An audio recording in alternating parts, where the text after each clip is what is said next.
Punjabi radio USA ਸੁਣ ਰਹੇ ਸਾਰੇ ਸਰੋਤਿਆਂ ਨੂੰ ਬਲਤੇਜ ਪੰਨੂ ਦੀ ਸਤਿ ਸ਼੍ਰੀ ਅਕਾਲ ਪ੍ਰਵਾਨ ਹੋਵੇ। ਚਲੋ ਫਿਰ ਨਿਗਾਹ ਮਾਰਦੇ ਹਾਂ ਆਲੇ ਦੁਆਲੇ ਦੇ ਉੱਤੇ ਜੋ ਕੁਝ ਵੀ ਵਾਪਰਿਆ। ਔਰ ਮਹਾਰਾਸ਼ਟਰ ਦੀ ਸਿਆਸਤ ਕੇਂਦਰ ਬਿੰਦੂ ਰਹੀ ਆ ਪਿਛਲੇ ਦਿਨਾਂ ਤੋਂ। ਜੋ ਸ਼ਿਵ ਸੈਨਾ ਦੇ ਵਿੱਚ ਬਗਾਵਤ ਹੋਈ, ਏਕਨਾਥ ਸ਼ਿੰਦੇ ਲੈ ਕੇ ਨਿਕਲ ਗਿਆ ਵਿਧਾਇਕਾਂ ਨੂੰ ਸੂਰਤ ਦੇ ਵਿੱਚ, ਗੁਜਰਾਤ 'ਚ, ਫਿਰ ਗੁਹਾਟੀ ਦੇ ਵਿੱਚ ਬੈਠਾ ਰਿਹਾ। ਜਿਸ ਤਰੀਕੇ ਦੇ ਨਾਲ ਭਾਰਤੀ ਜਨਤਾ ਪਾਰਟੀ ਨੇ ਇਹ ਸਾਰਾ ਗੇਮ ਪਲਾਨ ਕੀਤਾ ਹੈ, ਉਹਨੇ ਸ਼ਾਇਦ ਸਿਆਸਤ ਦੇ ਵਿੱਚ, ਮੁਲਕ ਦੀ ਸਿਆਸਤ ਦੇ ਵਿੱਚ ਇਹਦੇ ਸਿਆਸਤ ਦੇ ਕਈ ਮਾਇਨੇ ਬਦਲਨੇ ਨੇ।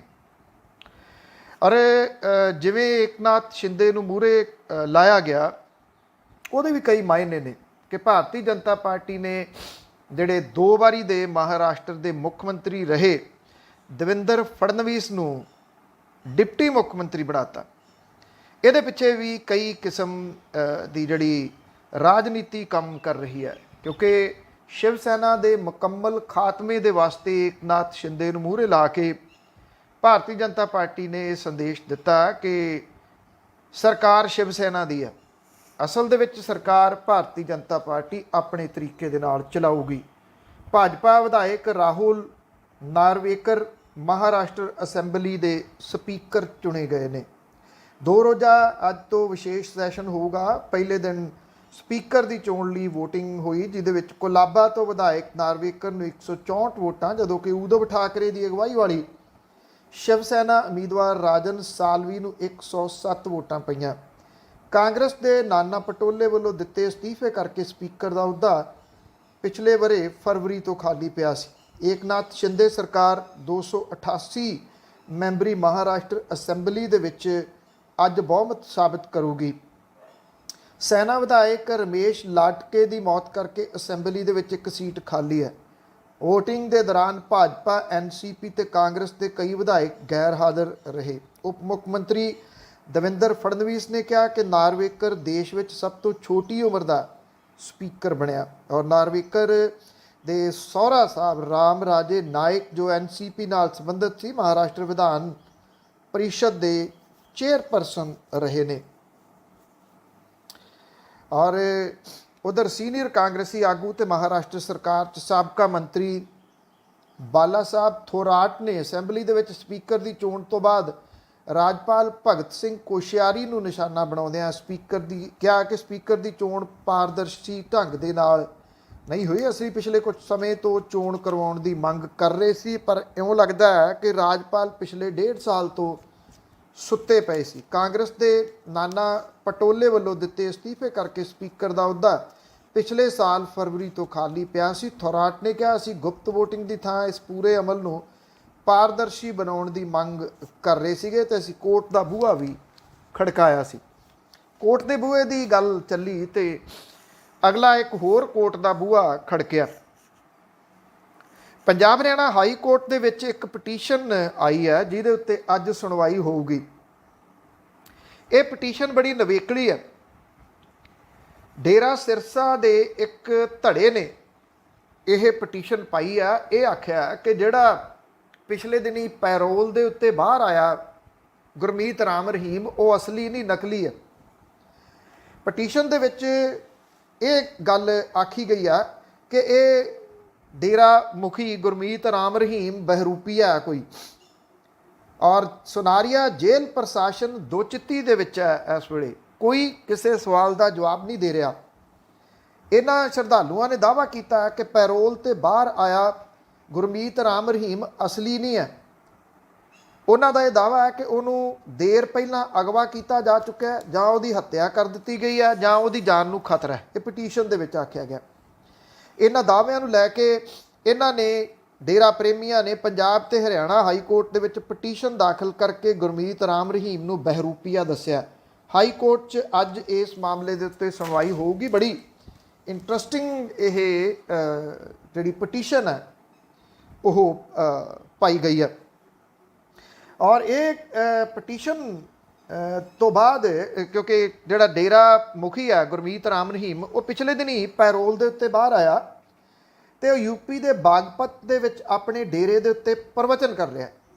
ਸ਼ਰਧਾਲੂਆਂ ਨੂੰ ਗੁਰਮੀਤ ਰਾਮ ਰਹੀਮ ਤੇ ਸ਼ੱਕ ਹੋਇਆ, ਜਿਹਦੇ ਤੋਂ ਬਾਅਦ ਉਹਦੇ ਬਹਿਰੂਪੀਆ ਹੋਣ ਦਾ ਦਾਅਵਾ ਕੀਤਾ ਗਿਆ। ਇਹਦੇ ਤੋਂ ਦਾਅਵੇ ਤੋਂ ਬਾਅਦ ਸੁਨਾਰੀਆ ਜੇਲ੍ਹ ਪ੍ਰਸ਼ਾਸਨ ਗੁਰਮੀਤ ਰਾਮ ਰਹੀਮ ਦੀ ਕੁੰਡਲੀ ਘੋਖਣ ਦੇ ਵਿੱਚ ਜੁਟ ਗਿਆ। ਅੰਬਾਲਾ ਨਿਵਾਸੀ ਅਸ਼ੋਕ ਤੇ ਕੁਝ ਹੋਰ ਡੇਰਾ ਪ੍ਰੇਮੀਆਂ ਨੇ ਰਾਮ ਰਹੀਮ ਦੇ ਬਹਿਰੂਪੀਆ ਹੋਣ ਤੇ ਸ਼ੱਕ ਜਤਾਇਆ ਤੇ ਹਾਈ ਕੋਰਟ ਦੇ ਵਿੱਚ ਇਹ ਪਟੀਸ਼ਨ ਲਾਈ ਹੈ। ਉਹ ਇਹ ਕਹਿੰਦੇ ਆ ਕਿ ਗੁਰਮੀਤ ਰਾਮ ਰਹੀਮ ਬਣਿਆ ਜਿਹੜਾ ਇਹ ਵਿਅਕਤੀ ਆ, ਇਹ ਪੁਰਾਣੇ ਤੋਂ ਪੁਰਾਣੇ ਸ਼ਰਧਾਲੂਆਂ ਨੂੰ ਵੀ ਨਹੀਂ ਪਛਾਣਦਾ ਤੇ ਉਹਦੀ ਦਿੱਖ ਪਹਿਲਾਂ ਨਾਲੋਂ ਵੱਖਰੀ ਆ। ਉਹਦਾ ਕੱਦ ਕਾਠ ਲੰਬਾ। ਇੱਕ ਗੱਲ ਜਿਹੜੀ ਗੁਰਮੀਤ ਰਾਮ ਰਹੀਮ ਨੇ ਵੀ ਪਿਛਲੇ ਦਿਨੀ ਦੱਸਦੇ ਆ ਆਖੀ ਆ ਕਿ ਉਹਦਾ ਕੱਦ ਵੱਧ ਗਿਆ ਜੇਲ੍ਹ ਦੇ ਵਿੱਚ। ਜੇ ਉਹਦਾ ਕੱਦ ਵੱਧ ਗਿਆ ਇਹ ਤਾਂ ਗੱਲ ਕੋਈ ਮੰਨ ਨਹੀਂ ਨਾ ਸਕਦਾ। ਇਹ ਜਿਹੜੇ ਡੇਰਾ ਪ੍ਰੇਮੀ ਨੇ ਉਹ ਕਹਿੰਦੇ ਕਿ ਉਹਦੇ ਹੱਥ ਪੈਰ, ਉਹਦੀਆਂ ਉਂਗਲਾਂ ਉਹ ਉਸ ਤਰ੍ਹਾਂ ਦੀਆਂ ਨਿੱਘੀਆਂ ਜਿਹੜੀਆਂ ਕਿ ਗੁਰਮੀਤ ਰਾਮ ਰਹੀਮ ਦੀਆਂ ਸੀਗੀਆਂ। ਇੱਕ ਜਿਹੜੇ ਡੇਰਾ ਪ੍ਰੇਮੀ ਆ ਉਹਦੇ ਤੋਂ ਜਦੋਂ ਇਹਦੀ ਜਾਣਕਾਰੀ ਲੈਣ ਦੀ ਕੋਸ਼ਿਸ਼ ਕੀਤੀ ਤਾਂ ਉਹ ਇਹ ਕਹਿੰਦਾ ਕਿ ਇੱਕ ਫਿਲਮ ਬਣੀ ਸੀ ਸਰਸਾ ਡੇਰੇ ਦੇ ਵਿੱਚ, ਉਹਦੇ 'ਚ ਕਈ ਰੋਲ ਸੀਗੇ ਇਹਦੇ ਡੇਰਾ ਮੁਖੀ ਦੇ, ਤੇ ਉਦੋਂ ਉਹਦੇ ਵਰਗੇ ਲੋਕ ਤਿਆਰ ਕੀਤੇ ਗਏ ਸੀ। ਉਹਦੇ ਦੱਸਣ ਦੇ ਮੁਤਾਬਕ ਜਿਹੜੇ ਰਿਸ਼ਤੇਦਾਰ ਸੀ ਉਹਨਾਂ ਨੂੰ ਵੀ ਸੱਦ ਕੇ ਦਿਖਾਇਆ ਗਿਆ ਸੀ ਵੀ ਲੱਭੋ ਖਾਇਆ ਦੇ ਵਿੱਚੋਂ ਅਸਲੀ ਕੌਣ ਹੈ। ਤੇ ਇਹ ਕਿਹਾ ਜਾ ਰਿਹਾ ਕਿ ਨੇੜਲੇ ਰਿਸ਼ਤੇਦਾਰ ਵੀ ਲੱਭ ਨਹੀਂ ਸੀ ਸਕੇ ਕਿ ਅਸਲੀ ਗੁਰਮੀਤ ਰਾਮ ਰਹੀਮ ਕੌਣ ਹੈ। ਕਿ ਉਸ ਫਿਲਮ ਦਾ ਸਹਾਰਾ ਲਿਆ ਗਿਆ? ਜੇ ਇਸ ਪਟੀਸ਼ਨ ਨੂੰ ਆਪਾਂ ਜੇ ਮੰਨੀਏ, ਚਲੋ ਅਜੇ ਪੰਜਾਬ ਹਰਿਆਣਾ ਹਾਈ ਕੋਰਟ ਨੇ ਇਹਦੇ ਉੱਤੇ ਆਪਣਾ ਫੈਸਲਾ ਦੇਣਾ ਵੀ ਇਹ ਪਟੀਸ਼ਨ ਕੀ ਆ, ਕੀ ਗੁਰਮੀਤ ਰਾਮ ਰਹੀਮ ਬਹਿਰੂਪੀਆ ਤੇ ਇਹ ਜਿਹੜਾ ਬਾਹਰ ਆਇਆ ਇਹ ਕੋਈ ਹੋਰ ਹੈ। ਜੇ ਹੋਰ ਹੈ ਤੇ ਫਿਰ ਅਸਲੀ ਕਿੱਥੇ ਆ? ਇਹ ਵੱਡਾ ਸਵਾਲ ਹੈ। ਉਂਝ ਵੈਸੇ ਚਰਚਾ ਇਸ ਗੱਲ ਦੀ ਵੀ ਚੱਲਦੀ ਹੈ ਵੀ ਜੇ ਬਹਿਰੂਪੀਆ ਤੇ ਅਸਲੀ ਕਿਤੇ ਬਾਹਰ ਕੱਢ ਦਿੱਤਾ ਗਿਆ ਹੋ ਸਕਦਾ। ਜੇ ਹੋਇਆ ਤੇ ਨਵੇਕਲੀ ਕਿਸਮ ਦਾ ਬਿਲਕੁਲ ਵੱਖਰਾ ਇੱਕ ਕੇਸ ਕਿਹਾ ਜਾ ਸਕਦਾ। ਪੰਜਾਬ ਹਰਿਆਣਾ ਹਾਈ ਕੋਰਟ ਦੇ ਵਿੱਚ ਕੀ ਦਲੀਲਾਂ ਦਿੱਤੀਆਂ ਜਾਂਦੀਆਂ ਨੇ, ਅੱਜ ਇਹ ਬੜਾ ਇੰਟਰਸਟਿੰਗਲੀ ਰਹੂਗਾ। ਇੰਟਰਸਟਿੰਗਲੀ ਇਹ ਵੀ ਰਹੂਗਾ ਕਿ ਅੱਜ ਪੰਜਾਬ ਦੀ ਸਰਕਾਰ ਦੇ ਵਿੱਚ ਵਾਧਾ ਹੋਣ ਜਾ ਰਿਹਾ ਹੈ।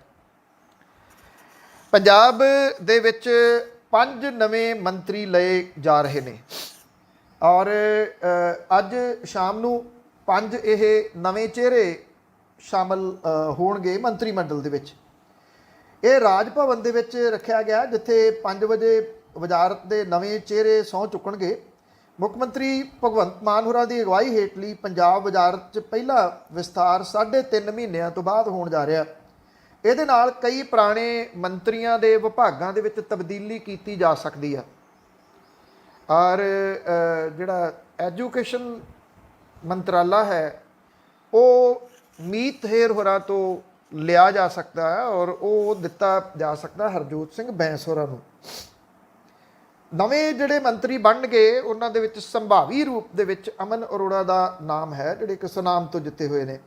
ਡਾਕਟਰ ਇੰਦਰਬੀਰ ਸਿੰਘ ਨਿੱਜਰ ਜਿਹੜੇ ਕਿ ਅੰਮ੍ਰਿਤਸਰ ਤੋਂ ਜਿੱਤ ਕੇ ਆਏ ਨੇ ਔਰ ਪਿਛਲੇ ਦਿਨੀ ਉਹ ਚੀਫ ਖਾਲਸਾ ਦੀਵਾਨ ਦੇ ਵੀ ਪ੍ਰੈਜ਼ੀਡੈਂਟ ਬਣੇ ਨੇ, ਉਹਨਾਂ ਦਾ ਨਾਮ ਵੀ ਇਹਦੇ ਵਿੱਚ ਸ਼ਾਮਲ ਹੈ। ਅਨਮੋਲ ਗਗਨ ਮਾਨ ਦਾ ਨਾਮ ਵੀ ਇਹਦੇ ਵਿੱਚ ਸ਼ਾਮਲ ਹੈ। ਦਿੱਲੀ ਦਰਬਾਰ ਤੱਕ ਬਹੁਤ ਸਾਰੇ ਵਿਧਾਇਕਾਂ ਦੇ ਵੱਲੋਂ ਪਹੁੰਚ ਕੀਤੀ ਜਾ ਰਹੀ ਹੈ ਔਰ ਤਕਰੀਬਨ ਜਦੋਂ ਤੋਂ ਇਹ ਚਰਚਾਵਾਂ ਚੱਲੀਆਂ ਨੇ ਕਿ ਮੰਤਰੀ ਮੰਡਲ 'ਚ ਵਾਧਾ ਹੋਣ ਜਾ ਰਿਹਾ, ਆਪੋ ਆਪਣਾ ਜੁਗਾੜ ਇਹ ਜਿਹੜੇ ਵਿਧਾਇਕ ਨੇ ਉਹ ਲਾ ਰਹੇ ਨੇ ਤਾਂ ਕਿ ਮੰਤਰੀ ਮੰਡਲ ਦੇ ਵਿੱਚ ਜਗ੍ਹਾ ਬਣਾ ਸਕਣ। ਵਿਧਾਨ ਸਭਾ ਦੇ ਵਿੱਚ ਮੁੱਖ ਮੰਤਰੀ ਤੋਂ ਇਲਾਵਾ 17 ਹੋਰ ਮੰਤਰੀ ਸ਼ਾਮਲ ਕੀਤੇ ਜਾ ਸਕਦੇ ਆ, ਇਨਕਲੂਡ ਮੁੱਖ ਮੰਤਰੀ 18 ਹੋ ਸਕਦੇ ਆ। ਪੰਜਾਬ ਕੈਬਨਿਟ ਦੇ ਵਿੱਚ ਇਸ ਵੇਲੇ ਮੁੱਖ ਮੰਤਰੀ ਤੋਂ ਇਲਾਵਾ 9 ਮੰਤਰੀ ਸ਼ਾਮਲ ਨੇ।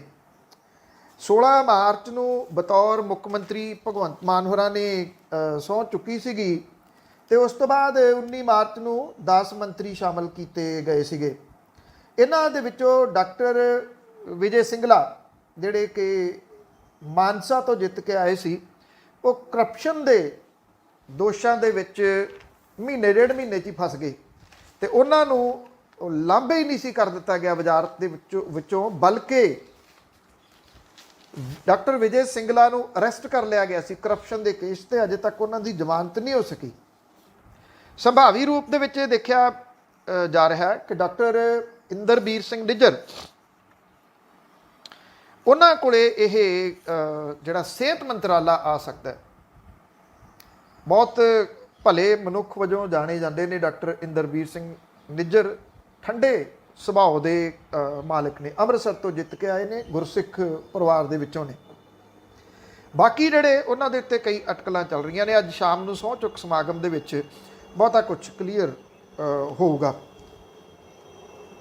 ਸੰਯੁਕਤ ਕਿਸਾਨ ਮੋਰਚੇ ਦੀ ਨੇ ਰਹਿੰਦੀਆਂ ਕਿਸਾਨੀ ਮੰਗਾਂ ਮਨਵਾਉਣ ਤੇ ਅਗਲੀ ਰਣਨੀਤਿਕ ਲੜਾਈ ਦੀ ਦਿਸ਼ਾ ਤੈਅ ਕਰਨ ਲਈ ਜਥੇਬੰਦੀ ਦੀ ਕੌਮੀ ਬੈਠਕ ਗਾਜ਼ੀਆਬਾਦ ਯੂਪੀ ਦੇ ਮਹਿਰੌਲੀ ਦੇ ਵਿੱਚ ਕੀਤੀ, ਜਿੱਥੇ ਕੇਂਦਰ ਸਰਕਾਰ ਦੇ ਵੱਲੋਂ MSP ਬਾਰੇ ਕਮੇਟੀ ਨਾ ਬਣਾਉਣ ਸਣੇ ਲਖੀਮਪੁਰ ਖੀਰੀ ਦੇ ਜ਼ਖਮੀ ਕਿਸਾਨਾਂ ਨੂੰ ਮੁਆਵਜ਼ਾ ਨਾ ਦੇਣ ਤੇ ਕੇਂਦਰੀ ਮੰਤਰੀ ਅਜੇ ਮਿਸ਼ਰਾ ਨੂੰ ਮੰਤਰੀ ਮੰਡਲ 'ਚੋਂ ਬਰਖਾਸਤ ਕਰਨ ਸਣੇ ਹੋਰ ਕਿਸਾਨੀ ਮੰਗਾਂ ਪ੍ਰਤੀ ਕੇਂਦਰ ਸਰਕਾਰ ਦੀ ਘੇਸੜ ਵੱਟੀ ਰੱਖਣ ਦੇ ਵਿਰੋਧ ਦੇ ਵਿੱਚ 31 ਜੁਲਾਈ ਨੂੰ ਦੇਸ਼ ਭਰ ਦੇ ਵਿੱਚ ਸਵੇਰੇ 11 ਤੋਂ ਸ਼ਾਮੀ 3 ਵਜੇ ਤੱਕ ਚੱਕਾ ਜਾਮ ਕਰਕੇ ਵਾਅਦਾ ਖਿਲਾਫੀ ਵਿਰੋਧੀ ਸਭਾਵਾਂ ਕਰਨ ਦਾ ਐਲਾਨ ਕੀਤਾ ਗਿਆ।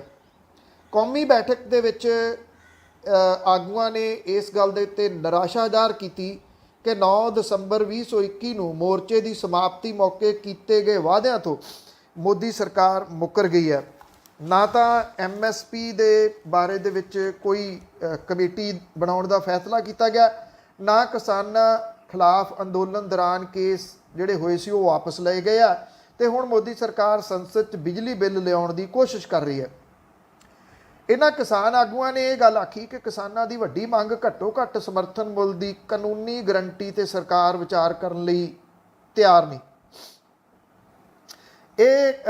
ਇਸ ਮੀਟਿੰਗ ਦੇ ਵਿੱਚ ਇਹ ਫੈਸਲਾ ਕੀਤਾ ਗਿਆ ਕਿ 18 ਜੁਲਾਈ ਦੇ ਸੰਸਦ ਦੇ ਮੌਨਸੂਨ ਸੈਸ਼ਨ ਦੇ ਸ਼ੁਰੂ ਹੋਣ ਤੋਂ ਲੈ ਕੇ ਸ਼ਹੀਦ ਊਧਮ ਸਿੰਘ ਦੇ ਸ਼ਹਾਦਤ ਦਿਵਸ 31 ਜੁਲਾਈ ਤੱਕ ਦੇਸ਼ ਭਰ ਦੇ ਵਿੱਚ ਜ਼ਿਲ੍ਹਾ ਪੱਧਰੀ ਸਭਾਵਾਂ ਕੀਤੀਆਂ ਜਾਣਗੀਆਂ। 31 ਜੁਲਾਈ ਨੂੰ ਸਵੇਰੇ 11 ਵਜੇ ਤੋਂ ਬਾਅਦ ਦੁਪਹਿਰੇ 3 ਵਜੇ ਤੱਕ ਚੱਕਾ ਜਾਮ ਕੀਤਾ ਜਾਊਗਾ, ਪਰ ਲੋਕਾਂ ਨੂੰ ਪਰੇਸ਼ਾਨੀ ਨਾ ਹੋਵੇ ਇਹਦਾ ਖਿਆਲ ਰੱਖਿਆ ਜਾਊਗਾ। ਇਹ ਵੀ ਕਿਹਾ ਗਿਆ ਕਿ ਜਿਹੜੀ ਅਗਨੀਪਥ ਯੋਜਨਾ ਦੇ ਖਿਲਾਫ ਨੌਜਵਾਨਾਂ ਸਾਬਕਾ ਫੌਜੀਆਂ ਨੂੰ ਲਾਮਬੱਧ ਕੀਤਾ ਜਾਊਗਾ, ਕਿਉਂਕਿ ਇਹ ਯੋਜਨਾ ਕੌਮ ਤੇ ਨੌਜਵਾਨ ਵਿਰੋਧੀ ਹੈ। ਇਹਦੇ ਖਿਲਾਫ 7 ਤੋਂ 14 ਅਗਸਤ ਤੱਕ ਜੈ ਜਵਾਨ ਜੈ ਕਿਸਾਨ ਸੰਮੇਲਨ ਕੀਤੇ ਜਾਣਗੇ।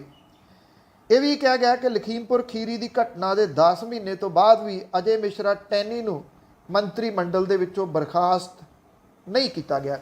ਕਿਸਾਨ ਆਗੂਆਂ ਨੇ ਇਹ ਗੱਲ ਕਹੀ ਹੈ ਕਿ ਸੰਯੁਕਤ ਕਿਸਾਨ ਮੋਰਚਾ ਆਪਣੀਆਂ ਮੰਗਾਂ ਦੇ ਪ੍ਰਤੀ ਡਟ ਕੇ ਜਿਹੜਾ ਉਹ ਖੜਾ ਹੋਊਗਾ। ਉਧਰ ਸੰਯੁਕਤ ਸਮਾਜ ਮੋਰਚਾ ਬਣਾ ਕੇ ਪੰਜਾਬ ਵਿਧਾਨ ਸਭਾ ਦੀਆਂ ਚੋਣਾਂ ਲੜਨ ਵਾਲੀਆਂ 16 ਕਿਸਾਨ ਯੂਨੀਅਨਾਂ ਮੁੜ ਕੇ ਸੰਯੁਕਤ ਕਿਸਾਨ ਮੋਰਚੇ ਦੇ ਵਿੱਚ ਸ਼ਾਮਲ ਹੋ ਗਈਆਂ ਨੇ।